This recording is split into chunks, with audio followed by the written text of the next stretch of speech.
Мектепте атыс болады. Ақтөбеде 50 мыңға жуық бала сабаққа бармаған. Желіде тараған үрейлі хабарламадан кейін Ақтөбеде ата-аналар баласын мектепке жібермеген деп хабарлайды бүгін КЗ порталы. Ақтөбе мектептерінің бірінші ауысымында оқитын 60 мыңға жуық оқушының 80%-дан астамы бүгін сабаққа бармаған. Әлеуметтік желіде Ақтөбе қаласындағы мектептерде қылмыс жасалынатыны туралы хабарлама тараған. Полиция терроризм актісі туралы жалған мәлімет таратқан адамды анықтады. Ол жақын шетелдің 18 жастағы тұрғыны болып шықты.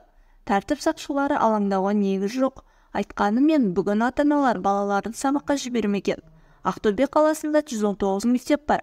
Онда бірінші ауысымда барлығы 57.924 бала оқиды. Бірінші ауысымда оқитын балалардың ішінен тек 8.558 мектепке барды дейді басқарма мамандары. Білім беру ұйымдары штаттық режимде жұмыс істеп тұр.